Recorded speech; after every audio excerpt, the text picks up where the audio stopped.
महाबली लंकेश के मस्तक पर चिंता की रेखाएं हमारे स्वामी के मुखमंडल पर यह तनिक भी शोभा नहीं दे रही है। यदि कोई समस्या है तो समाधान भी निश्चित रूप से होता है लंकेश। सच कहें तो एक समस्या का समाधान ढूंढने का ही प्रयास कर रहे हैं हम, किंतु समझ में नहीं आ रहा है कि क्या करें महारानी। मैं जानती हूं कि समस्या ने आपको विचलित कर दिया है। जिनकी एक हुंकार से पहाड़ कांपने लगते हैं, देवताओं के हृदय तक ठर्रा उठते हैं, यदि वो विचलित है तो समस्या बाहर की नहीं, कहीं भीतर की ही है। शूर्पणखा को लेकर चिंतित है ना आप?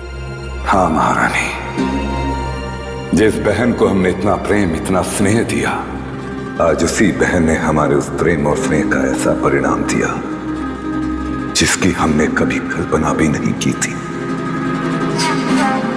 आपके अनुसार हमें क्या करना चाहिए महारानी? प्रेम प्रसंग बहुत ही संवेदनशील होते हैं लंकेश।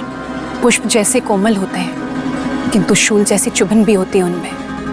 हमें इस विषय को सावधानी पूर्वक हल करना होगा। तनिक से भी असावधानी पूरे परिवार की प्रतिष्ठा को धूमिल कर सकती है। जिन पारिवारिक मूल्यों को हम मान सम्मान देते हैं वो क्षण भर में लांछित हो जाते हैं। इतिहास साक्षी रहा है, बड़े बड़े साम्राज्य टूट गए प्रेम प्रसंग में। उचित कहा महारानी आपने। क्या लगता है आपको, बहन शूर्पणखा और विद्युज्जीवा के मध्य सत्य में प्रेम है या केवल प्रथम दृष्टि का आकर्षण जो समय के साथ साथ समाप्त हो जाता है?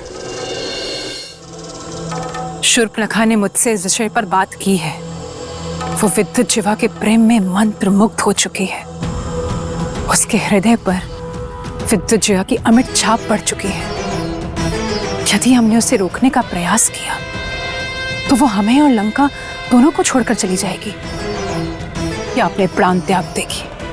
शूर्पणखा भोली है, हृदय से अच्छी है, किंतु हमने जो उसे स्वतंत्रता प्रदान की है लंकेश, उससे वो हटीली हो चुकी है।